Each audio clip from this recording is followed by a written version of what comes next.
Rarotonga is a beautiful island over 3,000 kilometres north of mainland Aotearoa, where the kaimoana has always been abundant and the local people still have control over their own fisheries. Ko te ipukari e hona ana i ngā kāwai taurahere o Aotearoa ki te kuki airani. Pēnei ia Matau, ngā tuakana teina o Matau. Ko au, ko Matene, ko Dazza, e to Matau tuakana a Jeff. Good start, good start. Jeff moved here a while ago to work for a charter operator, Marlin Queen. So Dazza and I, for the next month, will join Jeffrey in a fishing hikoi around our ancestral homeland. We'll be fishing for kai mo te tepu, casting for knowledge from some awesome local characters, and itching for some big battles with all the species that any game fisherman dreams of catching. I konei I Rarotonga nei. I wanted a small one. Yellowfin tuna, mahi-mahi, wahoo, This is awesome. akura, He smashed it. and the most prized of all, the giant trevally. Nō reira, whakapiri mai ki tā mātou hikoi I Rarotonga. And see how we do it. Matau Stars!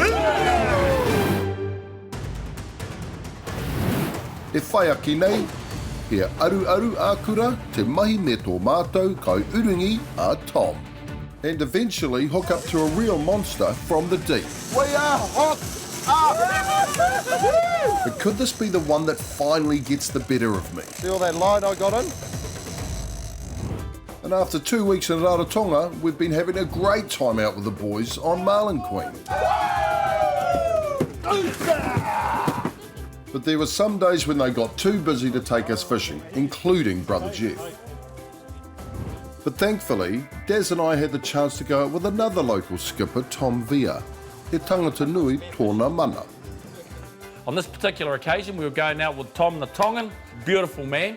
He's not a charter operator, but this guy knows what he's doing, so I just couldn't wait to get out on the boat with him. We were excited because he is an ex-fisherman from Marlin Queen, but he's also comes from the Navy. So he spent many years in the Navy with the Tongan King, who was also in the Navy. So he's got all this experience on the ocean, as well as being a charter operator for Marlin Queen. Nau mai hara mai whānau ki Matau bros. This is the day that we've been waiting for. Yes. We're actually talking about kai mo te tepu, and today is a classic example of that. We're catching up with Tom, who's an owner and married to one of the women who owns one of the best restaurants in this island. Tom and his wife Sue own Manuia Beach Resort, and part of that resort is OTB on the beach. And this is a restaurant that supplies every plate that has fish in it directly from Tom's boat. Tom has got this nickname, Marlin Friday, because every time he goes out fishing to get kai mo te tepu, he ends up catching a marlin. We thought, we want Marlin Friday guy, Tom, to get us on. We have to get kai mo te tepu with Tom. And today, we have my daughter's girlfriend, Willie. Today we actually get to take out my daughter's boyfriend, Willie.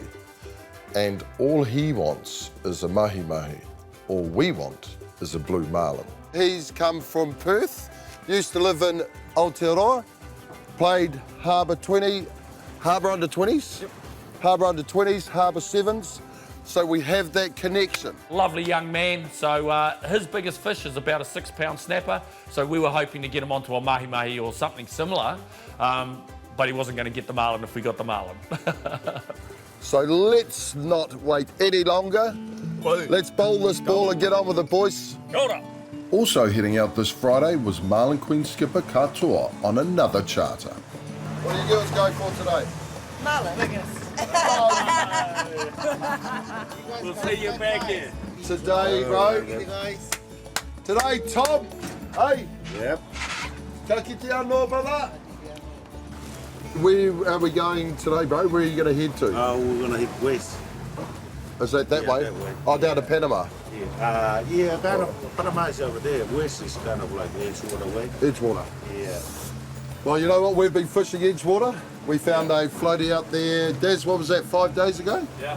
5 days ago, we found a floaty out there. Yeah. Oh, it might be the same floaty that those guys found yesterday. My mate rang me this morning. Hey, go that side. Go that way. We found 2 floaty. One is a Mai school and the other one is tuna. If we can find that.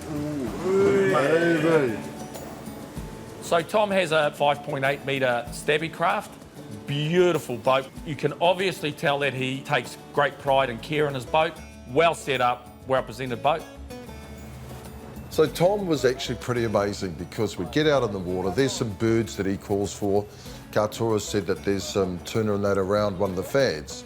We were heading out to the 4,000, but he decided, because they communicate really well together, we'll head up to the Kiki fad and just have a look first. These fads are fish aggregation devices. Small rafts anchored to the bottom that attract schools of fish. We've just arrived at the fad. Katoa is out there, and apparently the tuna are on the bite.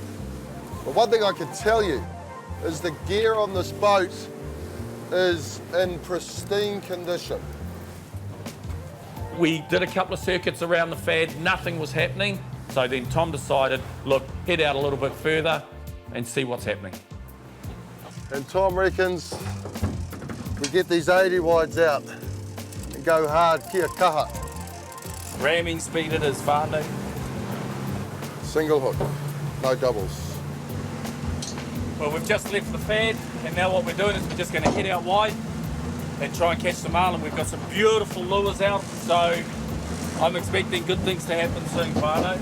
Yeah, but you can be there all day and it'd be on and off, hey Tom? Yeah, up and down. Up and down. Talking of up and down, Willie was not well. Right, Willie, my boy. Willie. Willie had had a few too many beers the night before. Don't get drunk the night before you go marlin fishing. Number 1 rule, rookie mistake, don't do it again. How you feeling, shit? Oh, I'm all right. Yeah, I love it when they say, no, I'm all right. It's quite interesting because he'd never been seasick on a boat. But oh my God, it started literally as soon as we left the wharf, he started getting sick. And he felt terrible about it, but of course we were pretty excited about it because we weren't leaving to take anyone seasick back that had been on it the night before. And I looked at Willie and he's going, oh, boo. Oh, my boo. The boo. This is the thing I said to Willie, you know, hey, look, we're going in a straight line, trawling lures, set out a burley trail so the fish have got something to follow. And he did that very well. But even with Willie's extra burley, the fish were not biting. We are 2 hours into our hikoi. Just 2 hours. Wow, I was standing up doing what I do, just spotting, looking forward, and 300 metres out on our 11 o'clock, I just saw this explosion of water. 10 seconds later, boom, the outrigger went off, and we were hooked up solid. E whai aki nei. We are hooked up. We're on. But can I land this monster? See all that line I got in?